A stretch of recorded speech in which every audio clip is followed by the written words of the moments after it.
Hi guys, welcome to my channel. If you're new here, welcome. If you're a returning subscriber, welcome, welcome, welcome. How are you doing? Let me see here. I film about language, lifestyle, and my real life experiences. So from the topic below, what people don't tell you about living abroad, especially as a Nigerian, right? From a Nigerian girl's POV. So just to give context about this topic, I would say that I currently live in Paris, France. I've been living here for the past 7 years of my life. For the first 2 years, I was in the southern part of France. That's Grenoble. Before I moved to Paris after COVID in 2021. So I would say that I've pretty much been living in France for like about 7 years now, right? And honestly, I'm just gonna give you my POV about what it entails, living abroad and moving out of your home country to another country. So obviously, like migration is a very broad topic. A lot of people migrate every day, not only Nigerians. People make it seem like, oh my God, Nigerians are moving everywhere. Yes, we are moving everywhere. So is every other person. As a person that has also migrated myself, moving from Lagos, Nigeria to France, I have experienced different things that have pushed me to become the person I am today, 7 years after. One of those things I would say is that moving abroad actually stretches you. Like you would think that you actually know yourself until you move to a different country and you have to start from ground zero. You have to start from square one. I would say that when I moved abroad, I think I knew who I was, right? I would say I knew who I was, but I think looking back now after 7 years, I've changed a lot in so many ways. Like moving abroad has shaped me in different ways. I remember in COVID period, like COVID was so bad that everybody else in the building, because I was in a student residence, everybody in the building went back home during COVID. Like they went to their parents' houses, family houses. In my head, I'm like, should I go to Nigeria? There's no way I will leave here to go to Nigeria during COVID. I had courses ongoing. We had to take our classes online. In my whole building, I knew another Nigerian that was, living downstairs from me. There were also like other people that were on my floor, but were like very few. And the other people that were left in the building were all like, should I say, migrants? Like we came from other parts of the world to France. And I would say that in that period, I think that it stretched me because COVID was a time of life for everybody where there was social distancing. You could not just move out of your house anyhow you want to. I remember then you have to sign a paper, like get an attestation to even move 100 centimeter. Is it 100 meter or 100 centimeter out of your environment? So literally, all my friends in my building, they had gone home, so it was just like you, yourself, your laptop from morning to evening.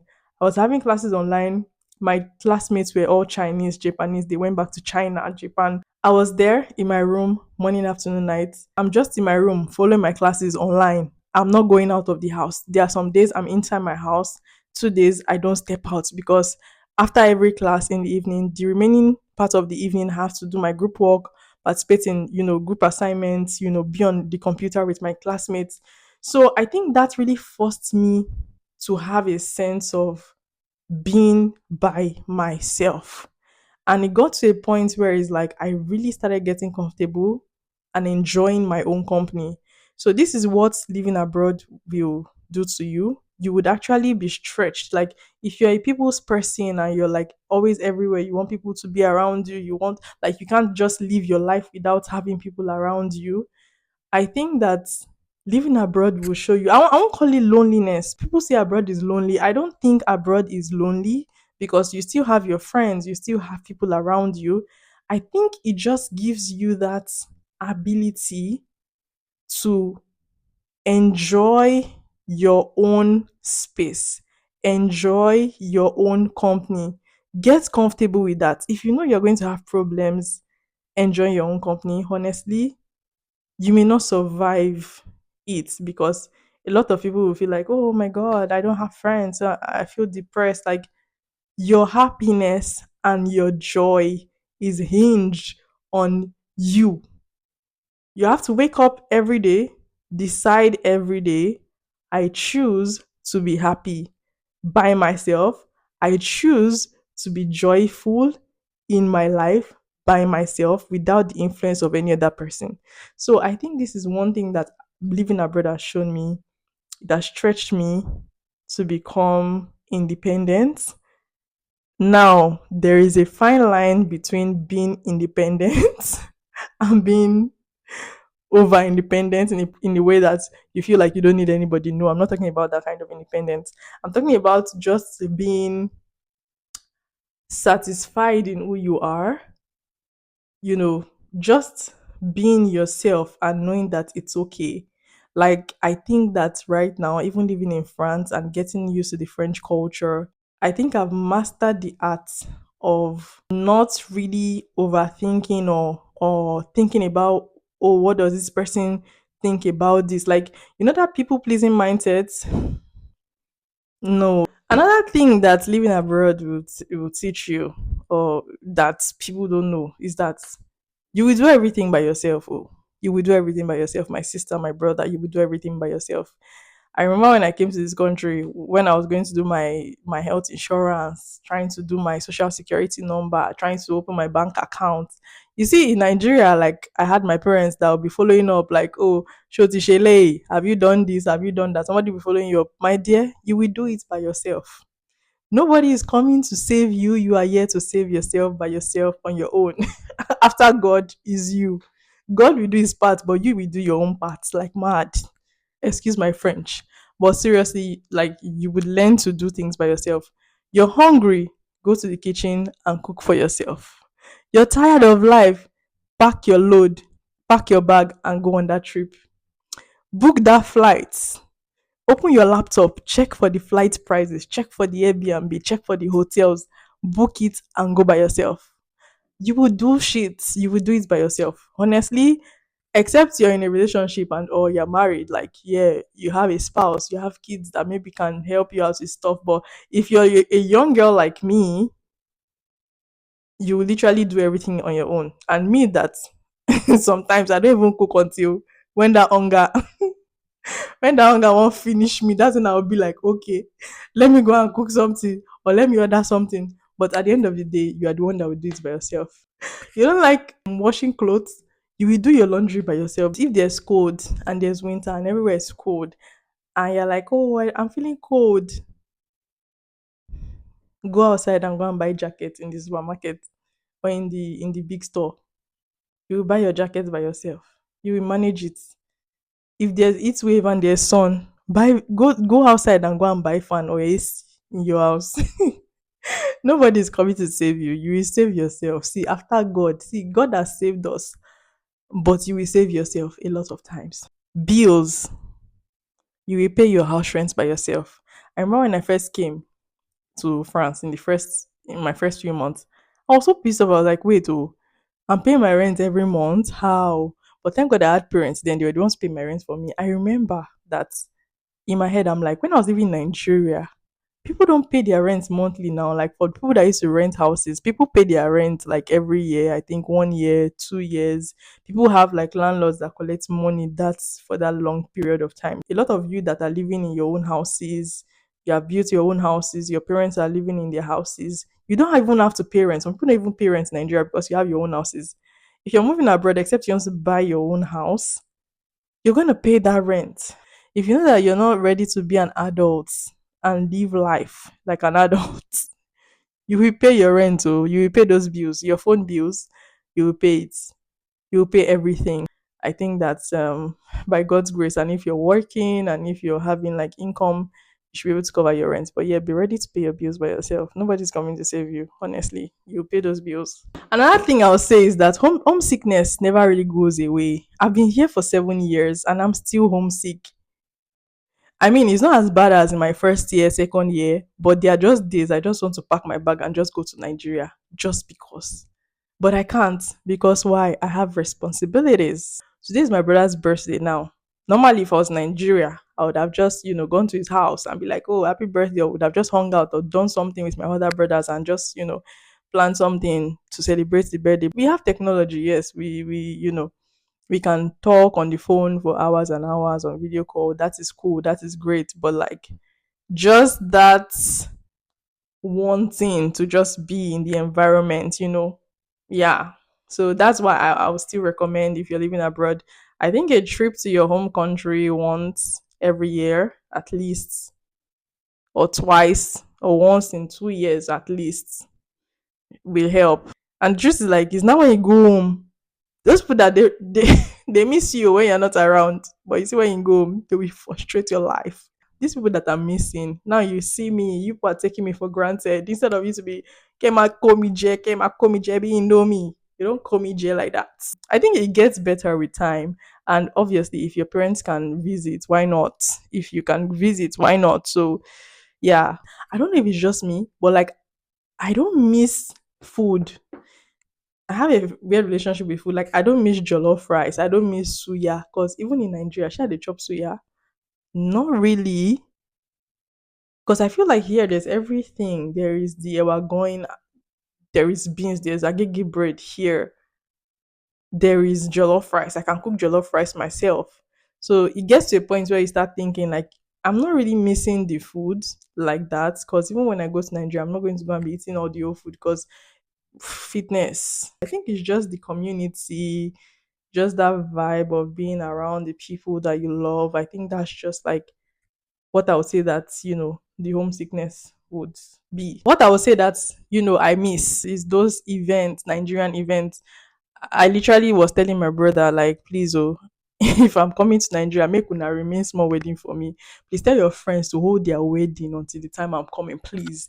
Because you see those Nigerian weddings, you see those birthday celebrations. I think it's the vibe for me, the culture, the gyration. That's exactly what you will continue to miss. I mean, we have those here. I mean, there are Nigerian people that have gotten married here in France. We've done like Nigerian weddings a lot of time. We've done that. I've partied the Nigerian style here. But then I think I would love to do that with my Nigerian friends in Nigeria, with my Nigerian brothers, with my Nigerian family. The vibe is way different than your abroad friends. I mean, I have friends here, but then yeah, different vibes. I have a Nigerian wedding coming up in a few weeks. Yeah, and another wedding in September. So two Nigerian weddings. I hope that I would enjoy the vibe. I think another thing is that your identity kind of changes. The way you think, the way you act, the way your outlook to life generally, it kind of changes in a way. My brother was just talking to me the other day. I was like telling me that, oh, your English now even sounds like French. I'm like, me. I think my English is really bad now. Like, I really don't know how to speak English. I feel like I try my best to speak the English that I know. If English was not my mother tongue, honestly, I would struggle a lot. But thank God for this English that I'm still speaking. Honestly, is by the grace of God. I'm telling you, the French has taken over. The French has really taken over. The French has taken over. Honestly speaking, you see, even in this channel, sometimes I will say some things. Even me, I'm like, yeah, I'm seeing now you talk that thing. Honestly, this English, we thank God for this. Where my English is honestly, because it could have been worse. I think it's not you that will notice the change. People will tell you, this is not how you were before, actually. So you will just know that, yes, your identity has changed a bit. Another thing is that success actually takes longer than what people show on social media. Like there are people living in this country that they've been applying for something. It could be your citizenship, it could be your visa, it could be something. The wait never stops. There's something about the waiting season that maybe in your home country you never really understood that because you never really had to wait for anything because I mean you know the system, everything works out. But here is like there are waiting seasons. Have you waited for a citizenship to come to pass before? 1 year you're waiting. I know people that waited 2 years. But the truth is like at the end of that, you would see that it was actually worth the wait. So I think it teaches you how to be patient. It teaches you discipline. It teaches you positivity. You have to be intentionally positive. The fact that you're waiting for a response that you're not getting right now does not mean you should give up. So I think living abroad teaches you to be very determined, to achieve something and not look back. So all that jumping queue, calling somebody that somebody somewhere up in the you don't know anybody here. Those job interviews, you will do the interviews before you get a job. You will go through different stages and thankfully I think that there is that I won't say equality, but there is that equality of chances. You can apply for a job and get called in that interview. You don't have to have the contact number of Emmanuel Macron or somebody high up there. If you apply, if you follow the principles, you will get what you're looking for. Do you understand? In Nigeria, it's different because you don't just one phone call will get you into the place. Just one phone call will actually get you into a place. So yeah, it's very different here because you have to go through the process, do those interviews, get the job, apply for something, wait and get it. So there is a process for everything. And I think it just builds you as an individual. Not saying that people in Nigeria are not also like, built, but yeah, like I'm just saying like the difference, in just like life approach. Despite everything, I think that a lot of people can agree with me. Like moving to a new country to start a new life is actually worth it on many levels. You become a new person. You get to a new level of thinking. The outlook to life is different. You now have this ouverture d'esprit, that's open mindedness. You can actually learn other cultures, learn how people behave. So you're not just like in your own space about yourself, you're also like very aware of your surroundings. So I think that moving abroad actually has a lot of good sides to it. Learning a new language is like a whole task, that you may not achieve if you're just like in one space forever. Just moving to different continents, different countries just opens your mind to a new way of like thinking. The world is so big and still so small. Like the world is a global village. And honestly, I think that for me in my past 7 years living here, I think I'm just grateful for the growth. I'm grateful for the experiences. It's just living here away from, family, just here. And I know that, God is always with me. Every time I call on him, he answers me. And I just know that he never, ever leaves his own. So if you're living abroad or if you're thinking to move abroad, I think that, yeah, it's a very good thing to do. It's always a new step, to take to just like discover yourself, discover like a new space, discover a new life, a new environment. I think that you should take that leap because, it's not too late. If you have the opportunity, please take the leap. Living abroad brings you like a lot of new experiences, new outlook to life. So yeah, I think this is just my take on this subject. Yeah, let me know what you guys think. If you resonated with anything I said, if you didn't, let me also know. Leave your comments in the comment section. Let's talk, guys. Like this video if you relate, and yeah, I would see you guys in my next video. Thank you guys so much for watching, and yeah, peace out.